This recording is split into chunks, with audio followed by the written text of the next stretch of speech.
We are now almost a year from October 7th. And where are we? More than 40,000 Palestinians in Gaza are dead. The hostages are not home. Does not look like there will be a ceasefire deal that brings them home anytime soon. Israeli politics is deeply divided. Netanyahu has made a significant comeback.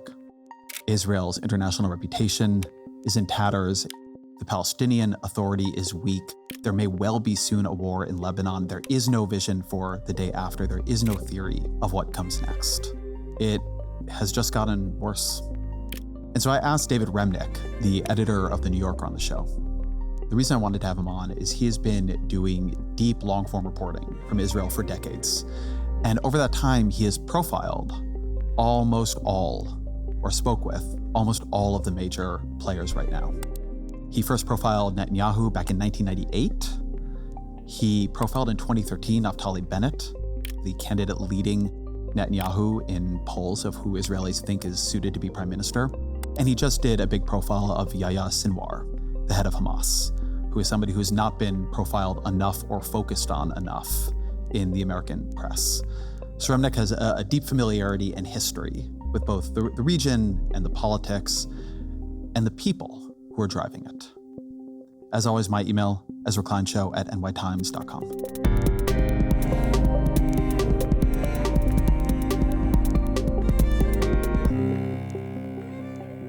David Remnick, welcome to the show. Pleasure to be here.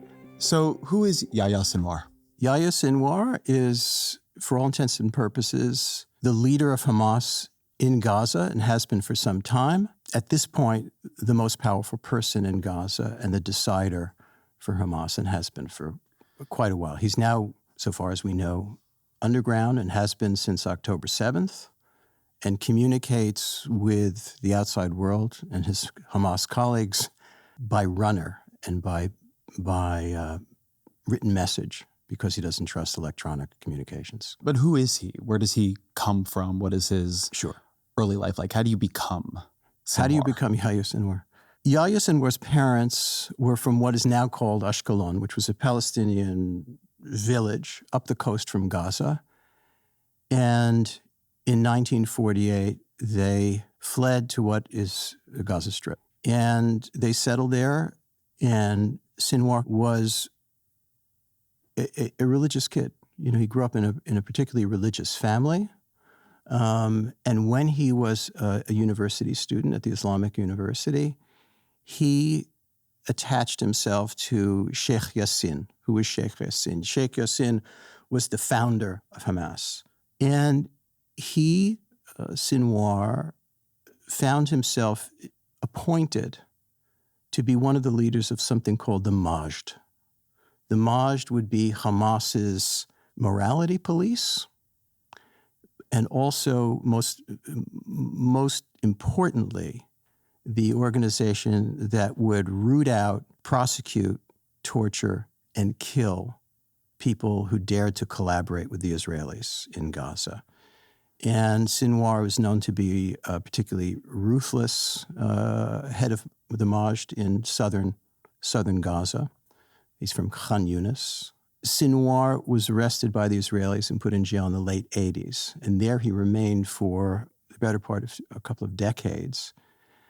And in Israeli jails, he decided, with a great sense of determination, because he wanted to be a leader of Hamas and was committed to armed struggle. He learned Hebrew, and he learned it perfectly. He read Israeli papers.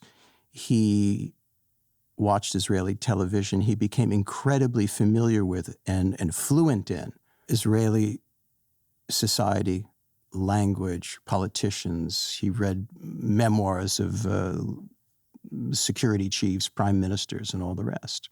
One thing I heard from a lot of Israelis at different levels of Israeli society was that they feel he understands them and they don't understand him. He used prison, he's talked about this, as a sort of study hall in the Israeli psyche. What did he learn? An academy, I think is the word he used. He wrote a novel too, by the way. He wrote a novel about his experiences called The Thorn in the Carnation. Obviously, it's a very self-justifying novel. It's not a particularly brilliant novel, but it's an extremely interesting novel he writes to it in read. prison and has it smuggled out while he's in Bit prison. by bit, yeah. We know that this novel exists because it was on Amazon for a while, and after October 7th, there were loud protests against Amazon. By the way, an employee of Amazon was one of the hostages, and they took it down, but it's still floating around the internet. And if you want to know something about Yahya Sinwar, it's very much worth reading. And it's a portrayal of the making of himself, how he became this political leader, military leader, terrorist, strategist, what the roots of his politics and fury are. And they're rooted in his family's exile. They're rooted in his witnessing close at hand the 1967 war, which everybody around him thought was going to be a great victory, and a week later it was a humiliation. Same thing in 1973. There are long passages about Sinwar and his schoolmates being taken by bus to visit Israel inside the Green Line, including a visit to Jerusalem, and this overwhelming experience, however romanticized in the rearview mirror, of visiting the Al-Aqsa Mosque, and also where Saladin, the great Muslim military leader and political leader who had victories against the Crusaders. And he asks at one point, rhetorically, in this novel, who will be our great Saladin? Clearly, at some level, at least how I'm reading it, posing himself as a possible answer to that question. You might imagine the leader of Hamas is somebody whose experience is waging war against Israelis, killing Israelis. But his experiences, at least before prison, appears to be in killing Palestinians. I don't think he had any compunction about killing Israelis, too. Yeah, my point is not that he's full of mercy, but it is to say he says to this dentist at some point that he's ready to sacrifice 20,000, 30,000, 100,000 Palestinians in order to... That's right. You're referring to a dentist named Bitton, B-I-T-T-O-N, who lives on a kibbutz and was a dentist in the Israeli prison system. And Bitton struck up a relationship, or vice versa, with Sinwar. And he had lots and lots of conversations with Sinwar, by the way, and so have many other Israeli visitors to those jails. And there have been numerous interviews, even semi-recent interviews with Sinwar. He is not a figure who's one of extraordinary mystery. I think in jail, the most important thing that happened to him that helped shape events was the increasing awareness on a tactical level that the taking of hostages was effective. In fact, I discovered a document, thanks to the help of my colleague Ruth Margulies, in his police file that showed that he and one of his cellmates tried to engineer the taking of Israeli military hostages from their jail cells through the use of his brother, the other guy's brother, and the plot was foiled and found out. So that was step one. Then came the really pivotal Gilad Shalit kidnapping. 20 years ago, you had a situation where members of Hamas came across the border, the fence, and kidnapped in a raid a young Israeli soldier, Gilad Shalit. One. Brought him into Gaza. And for the next 5 years, while Shalit was in the hands of Hamas, Israeli society was obsessed with this case. There were demonstrations on the street, not entirely dissimilar, not in the same scale as that you're seeing now. And finally, he was released for 1,000 Palestinian prisoners. One of them was Yahya Sinwar. And Sinwar is part of the negotiations over this. He was, and he was the most hard line of the negotiators. In fact, he was holding out for much more than 1,000. They put him in solitary confinement to isolate him from the negotiations. To be able to do the deal. Yeah. By the way, Netanyahu is the politician That's what I'm saying. who released 1,000 prisoners under tremendous political pressure. And I feel like there's a deep historical irony in this, the sort of devaluing of Palestinian life becoming a devaluing of Israeli life. He's released because he's not killed Israelis, he's killed Palestinians. Correct. But many of the people who were released, many of the Palestinian prisoners who were released were in prison for planning or the blowing up of buses or cafes, all kinds of horrific crimes. This is one of the bits of this that I am surprised Netanyahu has survived.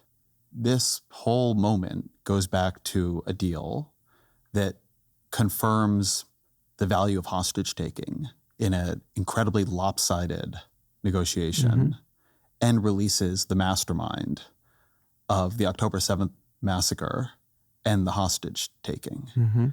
How has Israeli politics, society absorbed that? How has it shifted the system's understanding of how to think about the hostages There are now? so many ironies in this that we can't even begin to count. I mean, I'm always going on about this, but I think one of the things that needs to be kept in mind is how many contradictory truths and narratives and tragedies are going on all at once. And this is one of the awful parts of this thing, is there is an inability or a refusal of all sides to take on all the painful truths that are presented to them. So if you're an Israeli, you are not seeing what's going on in Gaza every night. Not on Channel 12, not on 13, and certainly not on 14, which is the kind of Fox News station. You are seeing military operations. You're seeing the military spokesman taking an embed of some correspondence into the Philadelphia corridor near Rafah. You're seeing lots and lots, understandably, about the hostages, about internecine political battles, street demonstrations. The one outlet that's publishing a lot about Gaza in Hebrew every day is Haaretz. But that's a newspaper that now reaches a lot of people here, probably a lot of liberal readers in the United States and English-speaking countries, but it's a modest readership. But in Israel, do you not know or do you not want to know? I think it's more the latter. So Sinwar now lives underground, communicating by messenger. That's right. He had an extraordinarily successful lethal attack, but Gaza is destroyed. Tens of thousands of people dead. What does he believe, in your reporting, what is his theory of this now? What is Hamas's theory of this now? He might be fine dying a martyr. But Hamas is not going to rule. Let's be clear. Yahya Sinwar is unavailable for comment. Yes. And I certainly have not talked to him for this piece or anything else. But if we accumulate all his collected speeches and interviews and look at them and review them, it's very clear that he sees himself as a great actor in a great historical struggle in which, and he has said this not just to interrogators, but Palestinian comrades and academics who know him. I talked to all kinds of Palestinians, including people in Hamas, that he saw himself engaged in this great historical drama. And as you said earlier, if 20 or 30 or 100,000 Palestinians have to die for the liberation of Palestine, and the liberation of Palestine also, in his view, repeatedly means the elimination of what we now know as Israel, then so be it. But when you talk to some of these people, did they feel that there was a way this leads to the liberation of Palestine, right? If that's the goal, what is the intermediate step here? Well, I think part of what distinguishes this part of the world is that there are political actors on both sides who are fantasists with guns. And in Gaza, not that long before October 7th, a couple of years before, I forget the date, there was a conference sponsored by Hamas, sponsored by Sinwar, about what taking over would look like. And there were all kinds of speeches and very specific plans about what would happen on the day after Israel was eliminated and Palestine was liberated, in their terms. What should we do about the Jews? Should we kick everybody out or kill them? Or should we keep the ones that are really valuable, who are doctors or advanced computer programmers? That conference of the hereafter took place. That was on the level of fantasy.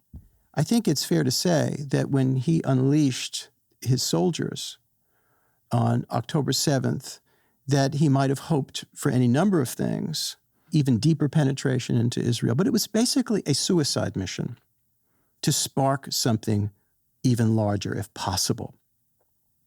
What he was operating from was a sense that nothing is happening. We are still here in Gaza, living the life of the oppressed. Palestine is not free. The West Bank is in the circumstances it's in. Meanwhile, the Israelis are negotiating through the good offices of the United States with Saudi Arabia, the Abraham Accords, and it's ignoring us. We need to blow this up and, in their terms, hope for the best that Hezbollah, militias from the Houthis, Syria, Iraq, and maybe even Iran will join the battle, and the final answer will come. But short of that, we will have exploded Israel's sense of the status quo. I think that was what it was about. Let me talk about the north. Sure. What is happening on the northern border of Israel for people not familiar with it? Remember, October 7th was October 7th. That was an attack from Hamas. Something happened the next day, on October 8th, which is that Hezbollah began to attack northern Israel. Hezbollah is a Shiite group, heavily militarized, infinitely more sophisticated than Hamas, infinitely better armed, and obviously doesn't have the sense of isolation. And in fact, in a relatively failed state of Lebanon, its power there is immense. Its ability to operate is immense. So this has been going on for years. Americans old enough to remember, even during the Reagan administration, that Hezbollah killed hundreds of Marines. It is a real threat. But what you have right now is a depopulated northern Israel and a constant back and forth, which is, again, an absurdly bloodless word to describe what's going on, but a back and forth that's limited, somewhat controlled between Hezbollah in southern Lebanon and northern Israel. And if you, and I know you've been there, as have I, those towns in northern Israel are ghost towns. Small kibbutzim, Kiryat Shmona, other places like it, they're empty. They're empty. Just as a lot of places in southern Israel have now been transformed. Israel has shrunk. In a strategic geographic sense, Israel, already a tiny state, has shrunk. This, to me, was the piece of it that is most potent in the politics there that you hear the least about here. Mm-hmm. I was up in Kiryat Shmona. It was on fire when I was there. Mm-hmm. As you say, everything is a ghost town. You're dealing with tens of thousands. I think the number I heard then was 60 to 80,000 internal Israeli refugees. Yeah. I think not all of them from that. Right. Not all of them from that area, but many. And some of the interviews I did with people who had lived up there, whose family had now been living, in a 1-bedroom hotel room, right, somewhere else now for, 7 months, like their fury was palpable. And their question, which they kept posing to me, and I don't have an answer for, but seems to me to be becoming more central in Israeli politics, is what is supposed to make them feel safe enough to go back? I mean, some of these people on the border, they say, look, I can see Hezbollah. And to me, October 7th now feels like a coming attractions preview, right? They can see them. I was in a little village called Metula. And without binoculars, you saw the yellow and green flag of Hezbollah. Mm-hmm. And on a daily basis, there was mortar fire. There were Israeli air raids, bombing raids. This is untenable. And it's worth remembering, Ezra, that in the very early days post-October 7th, there was a big push in the Israeli leadership to go all out on two fronts, not just against Hamas in Gaza, but in the north as well. This was a big push, and I think an underplayed story to some degree. Remember, the United States placed enormous military hardware in the region to head off nothing having to do with Gaza so much as an expansion of the war into Lebanon and Iran or wherever. And I get the criticism of Biden-Harris in many ways. I really do. But it's worth remembering that in the early days, the first weeks, Joe Biden said the following. You can't look at what has happened here to your mothers, your fathers, your grandparents, sons, daughters, children, even babies, and not scream out for justice. Justice must be done. But I caution this: while you feel that rage, don't be consumed by it. After 9/11, we were enraged in the United States. While we sought justice and got justice, we also made mistakes. A very clear reference to the misbegotten Iraq War and to some extent Afghanistan. Don't do that. Don't act out of a sense of rage. That was very carefully said in the first week. And at the same time, behind closed doors, there was a lot of pressure on the Israelis not to go full force into Lebanon. And a lot of Israeli political figures and military figures believe that was a mistake to have listened to that counsel.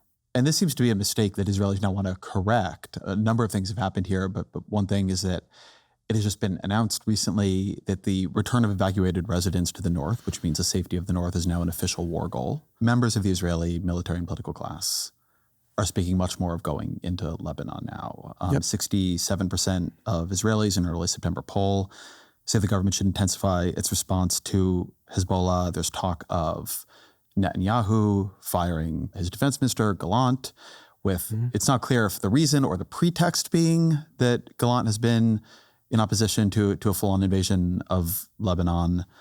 I think Gallant also recognizes that the vaunted IDF proved that it was deeply flawed on October 7th and that it is now exhausted. It's suffered losses. It's, forget the criticism from abroad, that the idea that they're now going to wage war in Lebanon is something that Gallant objects to. By the way, Gallant is, no superhero in my mind, but he plays an important role here.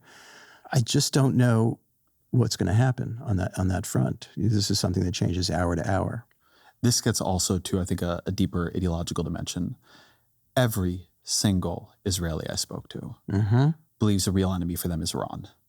And functionally every threat they face, from Hamas, even more so Hezbollah, Houthis in a smaller but unexpected and significant way. And they don't think it because they have a rich imagination. They think it because for years and years, the leadership of Iran has made it absolutely plain in its rhetoric and in its actions that its intentions, the reason for being for the state to some degree, is the future elimination of the state of Israel. It's part of the national project.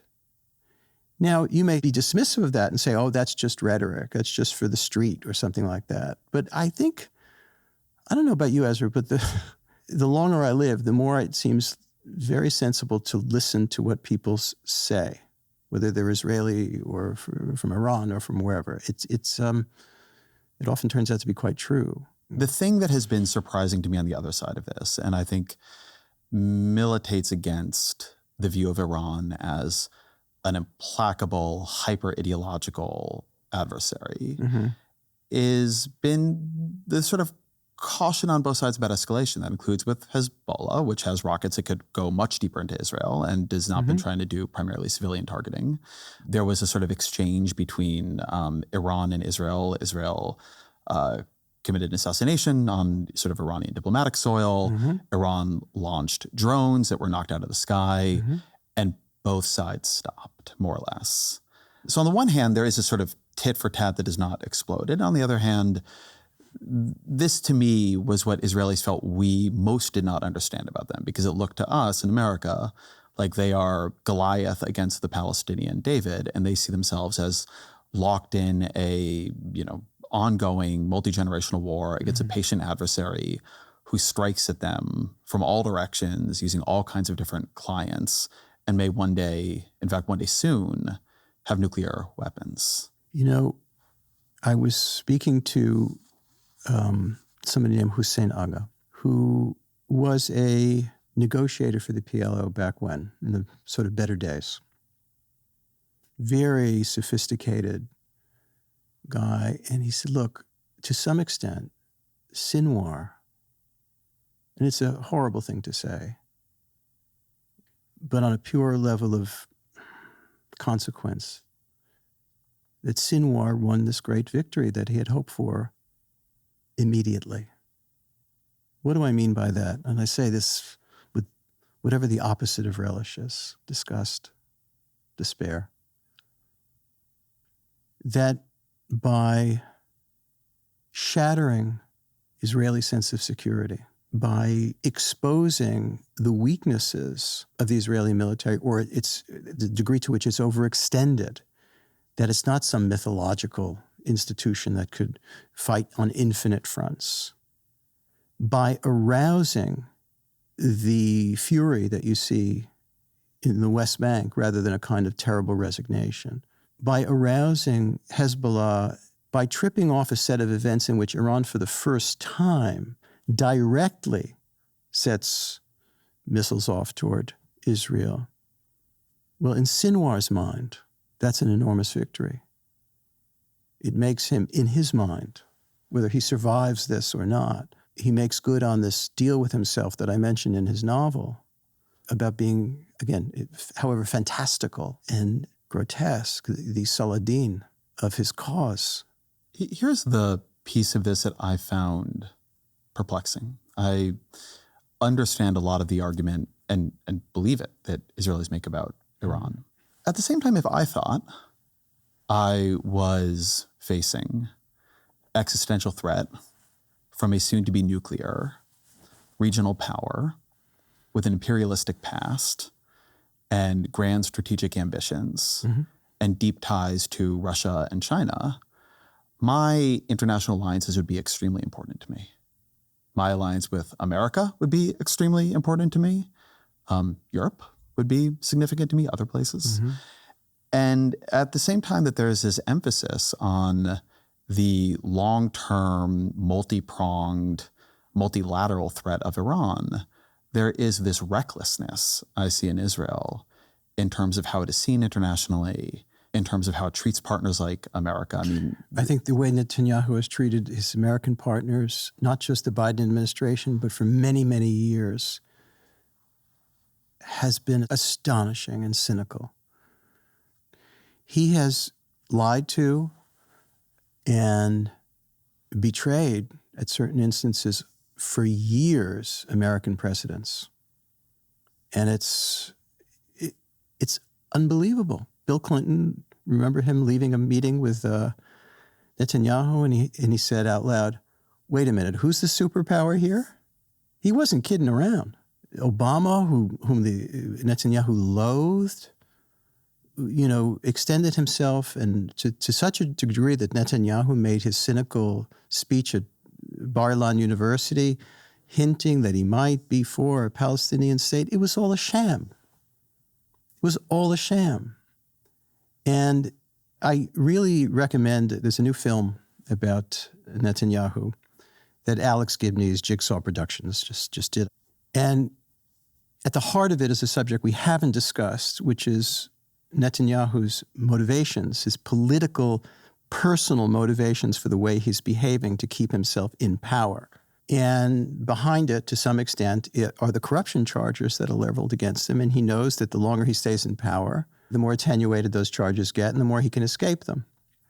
And you see in this film so vividly the dismissiveness and the arrogance, the worn-outness of Netanyahu, and the outlandish sense of entitlement and embattlement of Sarah Netanyahu, and the MAGA-like rhetoric of Yahya Netanyahu, the son, who sounds like somebody who's just never off of Truth Social, going on and on about how the Israeli people and particularly the media are ungrateful, and it's like North Korean media. It is proof positive that to stay in power for too long corrupts and corrupts and corrupts until you are your worst version of yourself. But you know what struck me? So I went back and I read, you did a great and very deep profile of Netanyahu in 1998. I'm an old guy. You've been doing this a long time.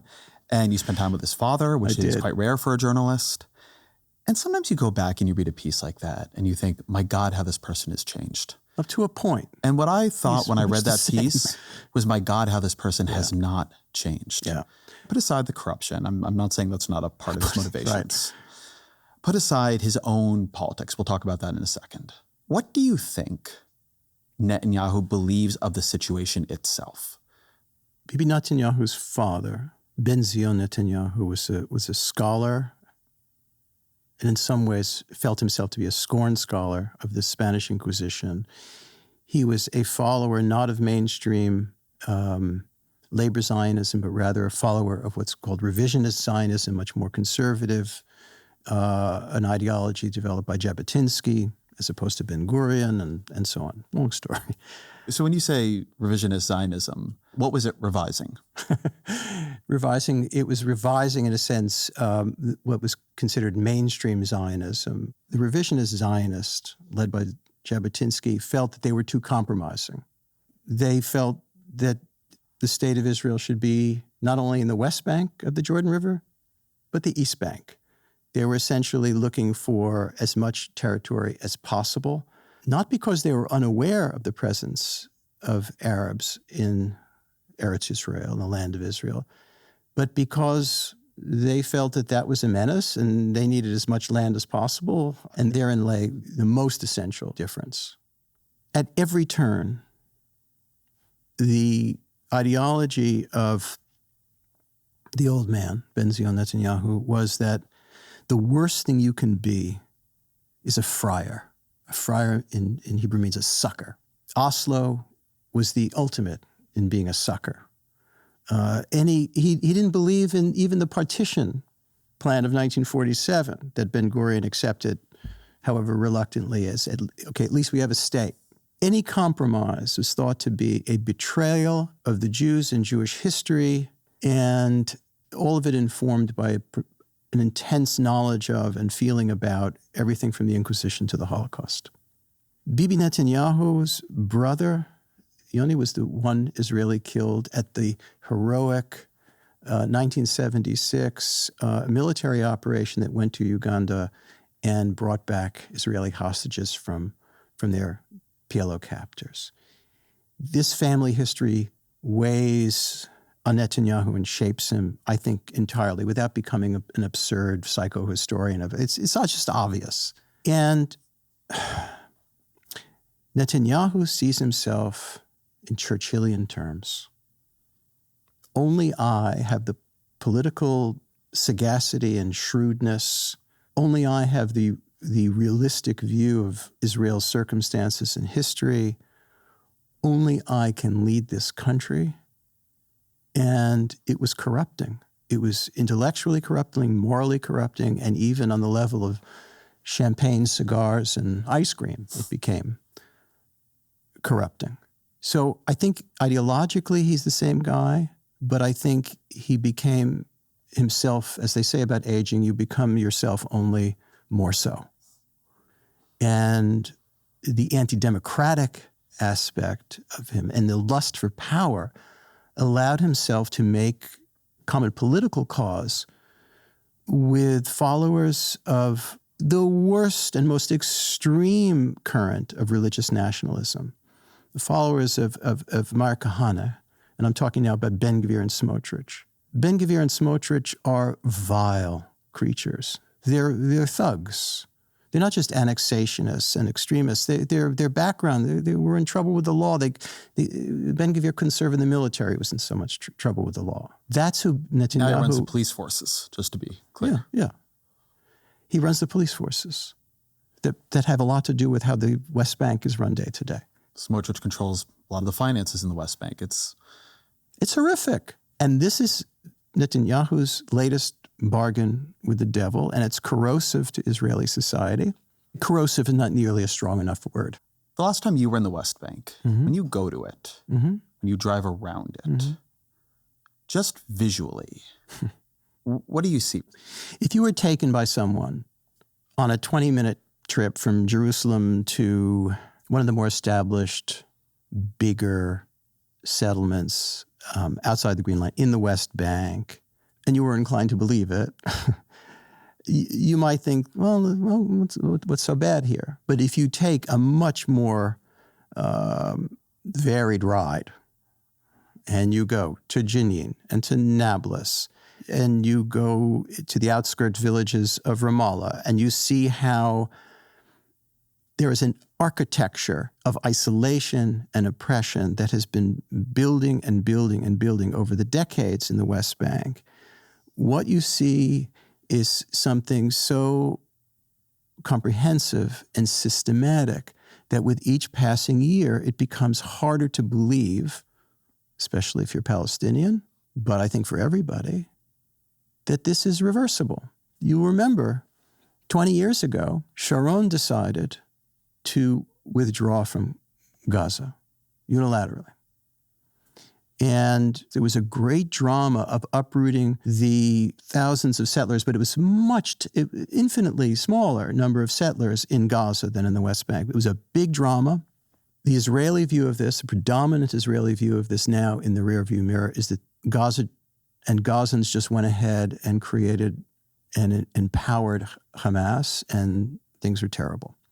So, and if we do that in the West Bank, we will get Gaza in the West Bank. That's the common psychology. To imagine a dismantling of the settlement project in the West Bank would require a political transformation in Israel, a psychological sense of the future and assurance and security that just doesn't exist. So I agree with people who say that the only answer, unfortunately, is separation, is partition. But to imagine that that is the prospect anytime soon is tragically, woefully not a possibility. When I was there in June, I spent about half of my time in the West Bank. And my strongest thought in my first day in the West Bank, which never changed, and I spent time in the big cities, and I spent time in settlements, and I spent time in all kinds of places, was, oh, this is what the American South would have felt like in the 1940s or 50s. Mm-hmm. And the thing that I think I had not been prepared for was its visual immediacy. That's why I asked you what it looked like. So an example, in the sort of simple way we talk about it, West Bank is run by the Palestinian Authority. There's actually areas A, B, and C. Mm-hmm. Area A is run by the Palestinian Authority to a large extent. B is in a complicated way shared. C, mm-hmm. which is 60% of the landmass, roughly, of the West Bank, is just governed by Israel. The Palestinian Authority cannot govern there. Mm-hmm. And one of the things I noticed often in C was trash. In the areas of C where Israelis live, trash is picked up, it looks great. In the areas where Palestinians live or move, mm-hmm. trash is everywhere. The other thing that was so visible was water. The easiest way I found to tell— The politics of water and the architecture of differing water access is intense. The easiest way to tell, if you were looking at a Jewish or Palestinian mm-hmm. settlement, city, village, mm-hmm. was whether or not there were water tanks on the roofs. That's right. Because the Palestinians get less water. The water is off on some days in many parts. When I was there, the water allotment had been recently cut.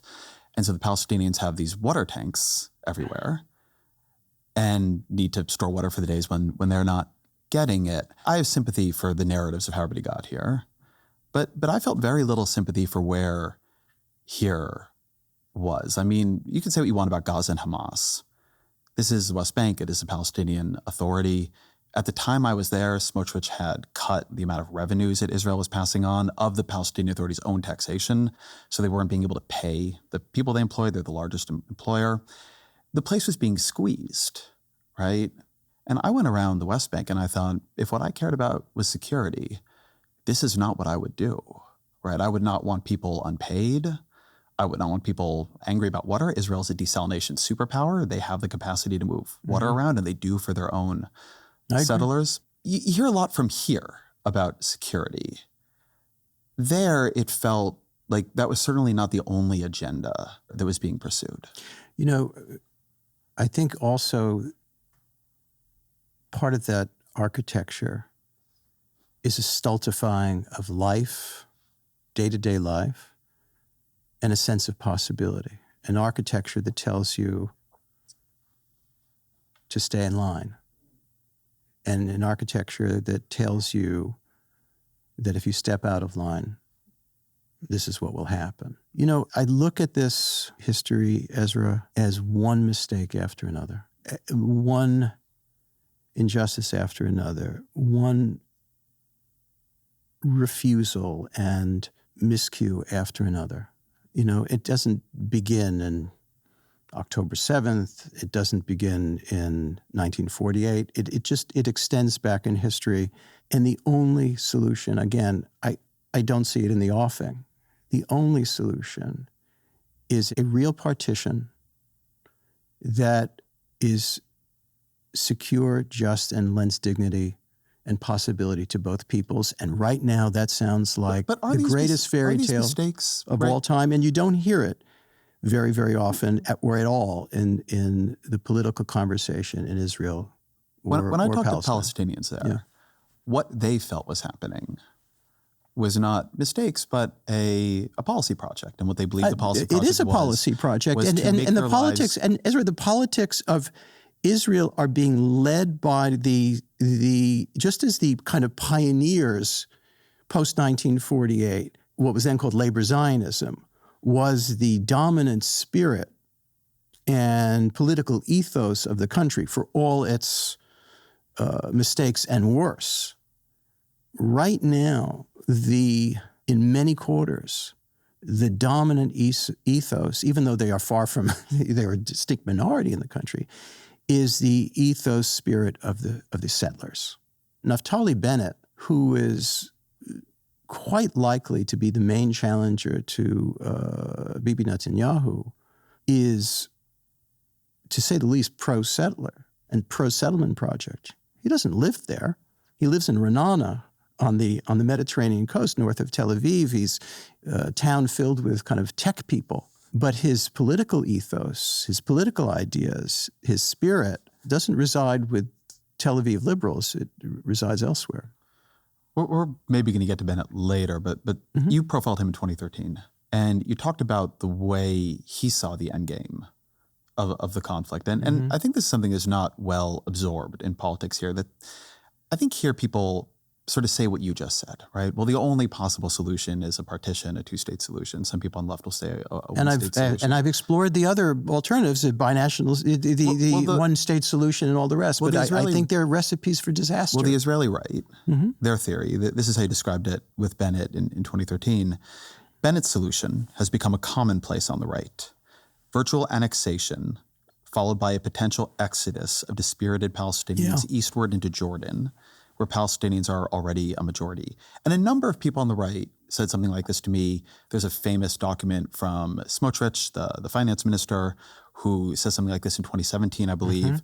But there's an argument that the mistake Israelis have made is to give Palestinians a hope of a state. What they need to do is break that hope. What they need to do is make sure Palestinians know they will never get a state. And if they live there with better behavior, they get a better quality of life, or they get harassed out into Jordan. When I talked to Palestinians in the West Bank, what they felt was happening to them was a campaign of trying to turn up the pressure on them so they would leave.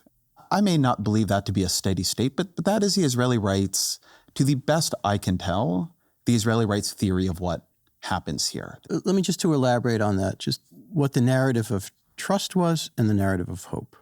Most Israelis, if you ask them about on the level of trust, will say, well, and it's a very long and intricate story. We don't have to get into every detail and twist and turn. But the second Intifada proved that to so many Israelis, rightly or wrongly, that Palestinians could not be trusted with their own state. If they're going to live side by side with us in this tiny geography, and they're never going to stop. There'll be no what's called end to claims. And this is mainstream and right of center and right-wing Israeli speaking, that once they have the West Bank and Gaza as a state, they will also want Afula and Haifa and Ashkelon, to say nothing of Tel Aviv. It will never end.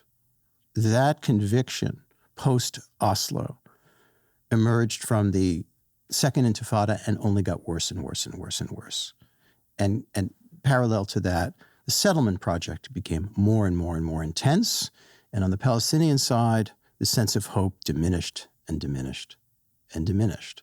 And so when you go to the West Bank and you talk to people who obviously want a Palestinian state and have fought for years to do so and have never really liked Hamas, have now reached the point where they grudgingly, and it's a bitter thing to say, admire Sinwar because of the failures, the weakness of the Palestinian Authority, and because of the long years that have passed in which the settlement movement has grown and grown and grown, and the thought of a two-state solution spoken about so ardently in certain corners still in Washington and elsewhere, it just doesn't feel even remotely real.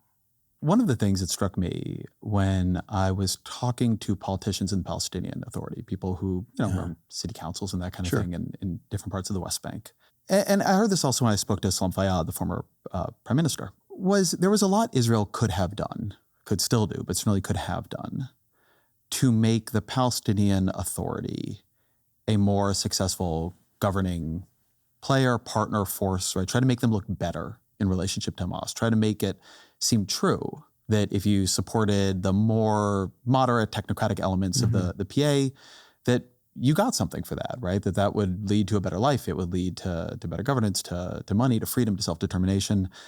And universally, that is not their experience of working with Israel. No, Salam Fayyad was as good a partner as Israel could have hoped for if your intention was to make actual progress rather than to stifle it.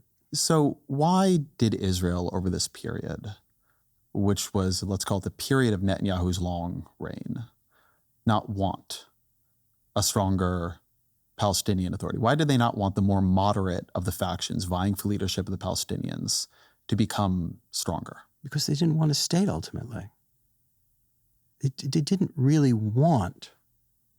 There's no evidence that Netanyahu really wanted negotiations for anything other than to tread water and to show the Americans that he was doing so.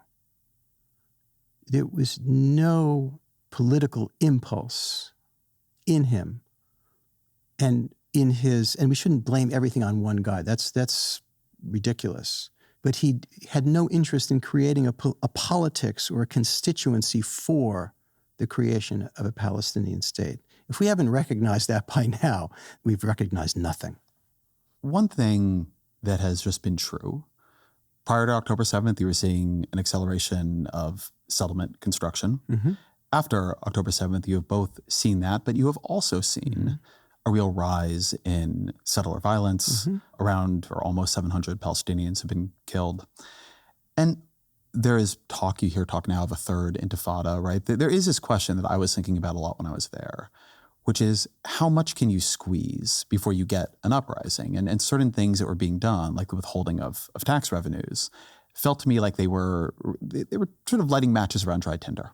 For those who do see annexation as an end, right, and they are there and they have political power, is violence something to be warded off or invited in, which is to say that if you wanted to annex and hold more of the West Bank, a third intifada may not be. I mean, use that presumption as a means to an end. What a horrible thought. But unfortunately, horrible thoughts have a way of being predictive. When I talk to Israelis in the days, the weeks, and months after October 7th, there was uncertainty on every point except one point. What's that? Which is Netanyahu was done. He would phase out of Israeli politics and infamy. He would try to hang on, but I mean, there'd be marches in the streets and he'd be gone. People don't seem to believe that now. You know, Nachum Barnea, who's been writing a column for Yediot Achronot for God knows how many years, when I interviewed him on my first trip after October 7th, he said, look, I go to the funerals of politicians to make sure they're in the ground. And Bibi Netanyahu is he has no affection for Netanyahu, remains the shrewdest, raw political actor on the stage. The person that was thought to be the great pretender that would somehow displace Netanyahu was a military general who had no political skill whatsoever. Benny Gantz. Benny Gantz. Benny Gantz is just not a skilled politician. He was just the not Netanyahu. And he was in the War Council, and he looked great in a uniform, and he had, I suppose, a storied military career. But that wasn't going to happen.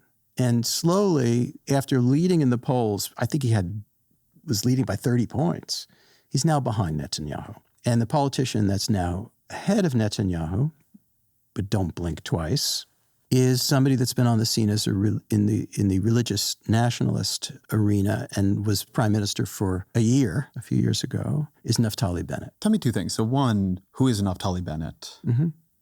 And then this is another big one, but what is religious nationalism, as you've used the term here? What does it they say in the Talmud? Can tell me the secrets of the world while I stand on one foot? Well, first, Naftali Bennett comes from American parents. In fact, his father was kind of a civil rights-minded guy in the early 60s. They became modern Orthodox. They moved to Israel. The parents, after a while, didn't really like it. Naftali Bennett did, and he had one of these kind of lives where he got involved in technology, not in a huge way, but he lived in New York for a while, and he made some money. Not a gigantic fortune, as sometimes has been proposed in the press, but he made some money and lives in a nice house in Ra'anana.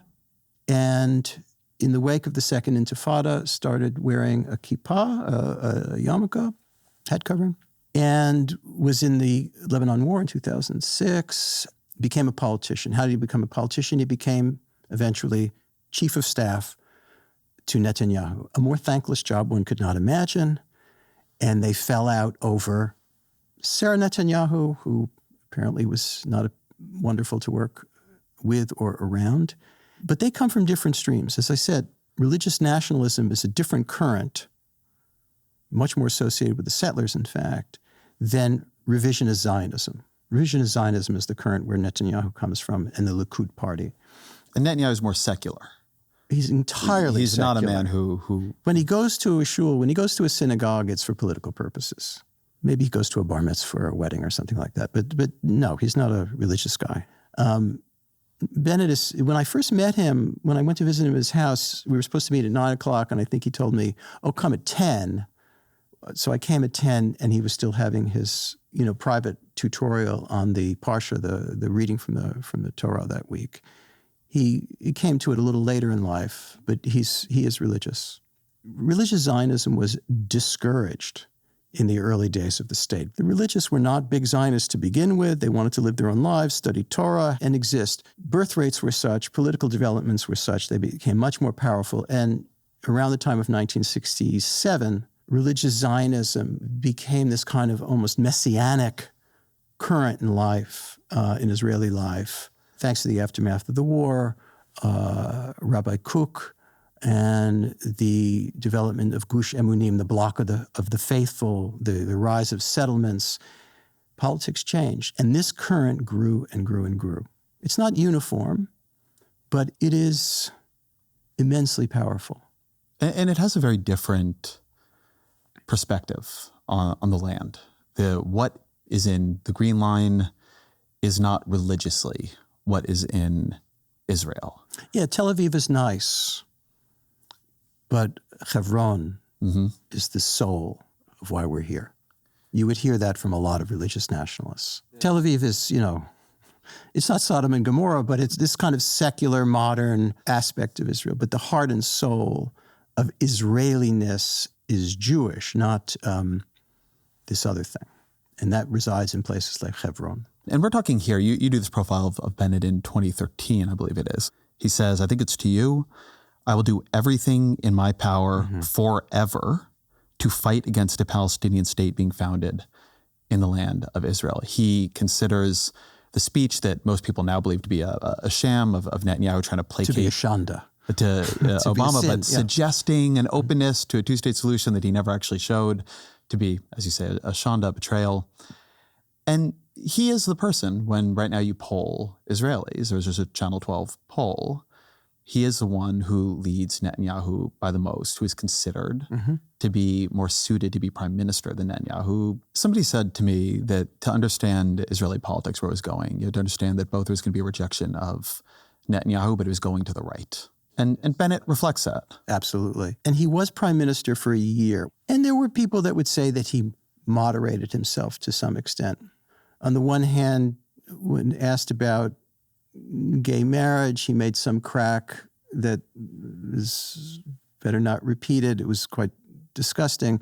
But on the other hand, he was for LGBTQ rights. So there was, in some ways, some softening of rhetoric, but he is extremely conservative. And if anything, he was a critic of Netanyahu on the prosecution of the war in Gaza. He thought it was too slow, too hesitant, that the Israeli leadership was guilty of listening to the Americans too much, slowing down. What I can tell from what I see from Gantz, what I see from Bennett, if you want to challenge Netanyahu, what they all seem to believe is that Netanyahu's advantage is if he can get to their right. If they believe, if the Israeli public believes that they might support a Palestinian state, they might go slower, they might be softer on Lebanon. That's why Ben Gvir and Smotrich are there. It's not like Bibi made any effort to or necessarily could have built a coalition to his left. It's very important to tell ourselves the sad truth. The center-left is vastly diminished.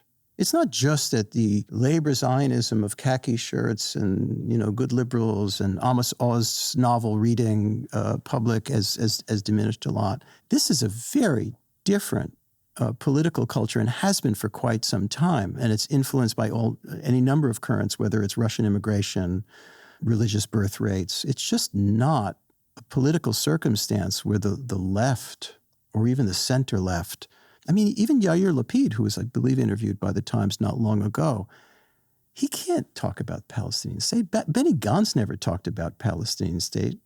Even the general who's now running on the left doesn't utter that. So it's a political culture that it's in a moment of trauma, protectiveness, and deep existential concern. And that's a recipe for being on the right. But it was there before, too. I mean, I think this is one of the things Not like this. Not like this. I agree with that. But this profile of the rising power of Bennett is 2013. Yeah. Netanyahu was in power almost this entire time. This is something to me that in the American political conversation, I listen to Joe Biden, I listen to Kamala Harris, I listen to sort of any member of the Democratic Party.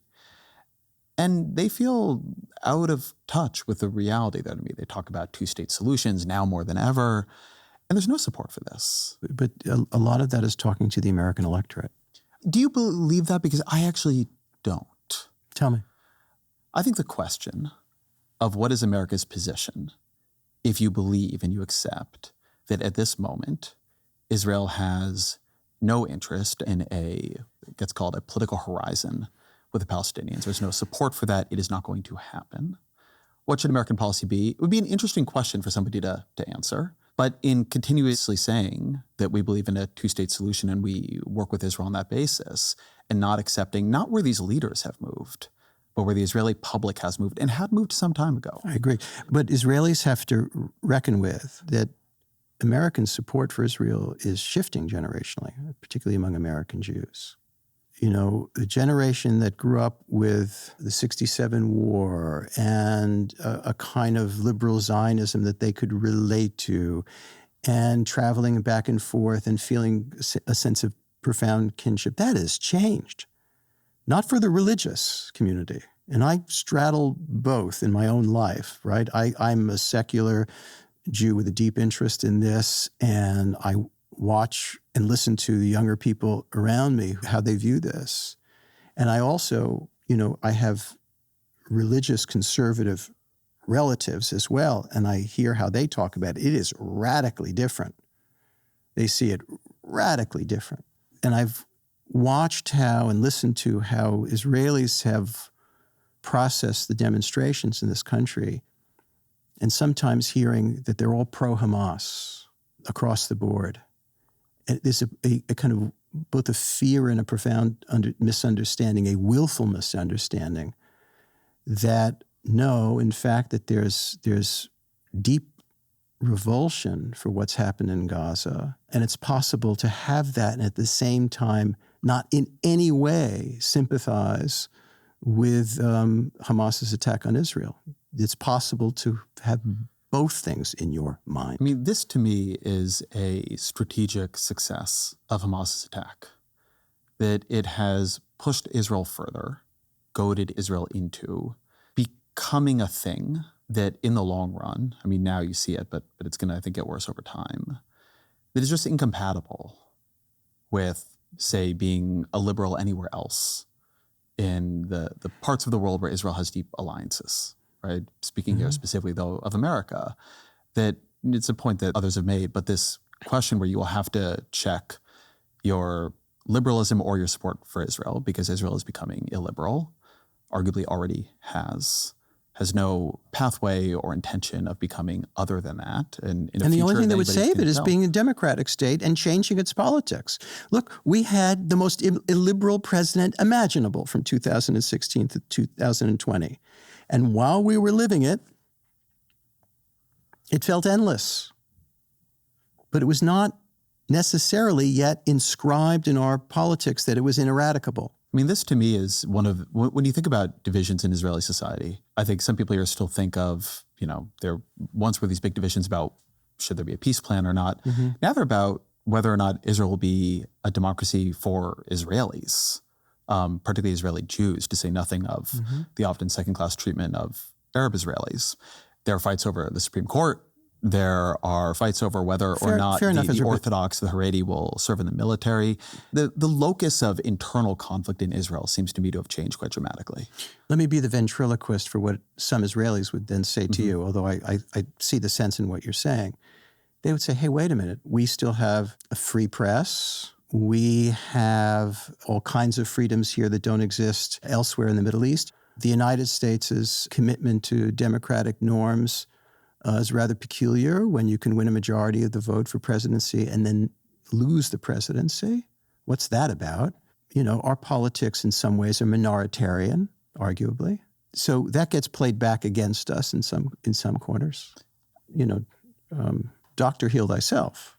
But they would also say, lucky you, you're a big, gigantic, powerful country, and your border states are Canada, I think this is and a real Mexico, not Syria, not Hezbollah in southern Lebanon, not Iran, etc. I think that is a real argument. And the point that it's all easy to say from a podcast studio in New York is true. Like, you have to accept that. That is true. This is simply an observation about the reality of it. Around the West Bank is, one thing that struck me when I was there was every settler I spoke to, every person who lived in a settlement, describe themselves now as a sentry, right? That their presence was necessary here because if they were not there, if the West Bank was a Palestinian state under the PA, it would raise up an army, it would make common cause with neighbors, and it would eventually come and commit a slaughter on a scale that October 7th couldn't match. And look, you can see Ben Gurion Airport from this hilltop, et cetera. All of it true. And what we're describing, Ezra, is not an easy solution, but a set of interlocking, tragic circumstances and a history of folly and cruelty and missed opportunities. And it's important to understand that history thoroughly, but not throw up your hands. And so there I sympathize with the talk of two-state solution, no matter how naive it may sound coming out of my mouth or an American politician's mouth. I think to some people, the more satisfying notion of, it'll be from the Mediterranean to the Jordan, one state, I don't see that as anything other than the elimination of Israel for something else that is potentially even more violent and leading to a history of constant war. I just right now myself just try not to think about the endpoints at all. Make Yugoslavia look yes, like and you hear that a lot. I do think in terms of just describing sort of current political reality. But do you think it's wrong, Ezra? Do you think a one-state solution is a I don't think any solutions peace? are plausible right now. I don't think that a two-state solution is in any way plausible or realistic, that any of the preconditions exist. There we agree. I don't think a one-state reality is sort of there in a way, but a one-state solution, when people are talking about equal rights and political participation or confederation, I agree, and yet it's a very bitter thing to hear, particularly if you're sitting in the West Bank. Yes. And living the life of a Palestinian today. And when I think of what the sort of ways that political reality is reshaping itself, I thought this was a very interesting poll. I mentioned this Channel 12 survey that found that Bennett was ahead of Netanyahu. It polled Israeli views on the American election. Just came out a couple days ago. And it found that 50% of Israelis would vote for Donald Trump. It found that 25% of Israelis would vote for Kamala Harris. The remainder didn't know. I think Trump even beat Biden, despite the fact that a lot of Israelis were incredibly grateful, at least in the first months of the war, for his support. But this is something that has been a through line of Netanyahu's entire career, of his entire political strategy. You can say that it has come to fruition in a damaging way for them. I think Joe Biden was trying to reverse it, and I think ultimately has failed. But I think that for many Israelis, they now maybe rationally understand their long-term security as an alliance with the American right. That in the end, there, particularly as the Democratic Party's generational changes happen, that there's going to be too much pressure from Democratic politicians to be an Israel they don't want to be, or don't believe it is safe for them to be, or don't believe they should be. And that there is potentially space on the right for a more partisan, which is dangerous because sometimes your people are not in power, but also less demanding relationship. I think emphasis on the less demanding. If they only knew how little Donald Trump cared one way or the other. I mean, Biden, I will say this, has a feel for Israel. And I think something I see in that poll. Well, he also has a generational feel and a vocabulary that Israelis, particularly Israelis of a certain age, can understand. His connection to Israel is emotional. I believe that about him very deeply. All of my reporting on the administration suggests that to be true. And I think something you see in that poll that is probably correctly intuited is, I don't believe, as Donald Trump says, that Kamala Harris both hates Jews and hates Arabs. But Harris reflects something that I think is going to be a generational change. Frankly, I think you see it among young conservatives too, where the question of what our support for Israel should be has been very different. You're not going to have this cohort of 78 and 81-year-old politicians forever. I mean, I do wonder if we are at an inflection point in the U.S.-Israel relationship. To some extent, I hope so. I hope that American presidents will feel that they can express criticism without being criticized as anti-Semites. I mean, you hear this. I used to hear this about Obama all the time. He's an anti-Semite. But it's important for friends to speak firmly and directly to one another in moments of crisis. And I think you're going to see that more and more, whether it's Kamala Harris or any number of other politicians in the future.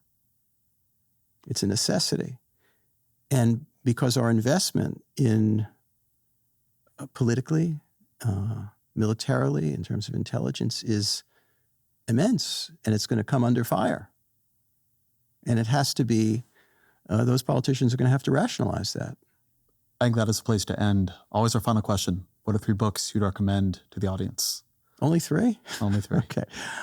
You know, we're right up against an election that is so tense and so consequential about the future of the United States, the future of democracy, the future of everything imaginable, rule of law. So I picked 3 books that are not connected to what we've been discussing, but just connected to the sense of what resides in me of hope and optimism. The first is a book called Hope Against Hope, which is a memoir by Nadezhda Mandelstam, who was the wife of, then the widow of, the great poet Osip Mandelstam. And it's a memoir in which the ferocity of spirit and facing up to the worst that the world has to offer, particularly during the Stalin period, is exemplified in the most heroic way. I love that book, Hope Against Hope. That's one. Just as a pure American history, I think Jill Lepore's survey is just so moving, brilliantly written, and I'm not picking it because she's my colleague at The New Yorker. Much. The third is Kwame Anthony Appiah's book, Cosmopolitanism. So in a world in which we're constantly discussing singular identities, and with reason, I understand why we do that, but Appiah's, who's a philosopher now at NYU, Appiah's discussion of multiple identities and what it means to be a citizen of the world for all of us, I find extremely convincing, penetrating, and really essential. David Remnick, thank you very much. Thank you, Esther. It's a pleasure.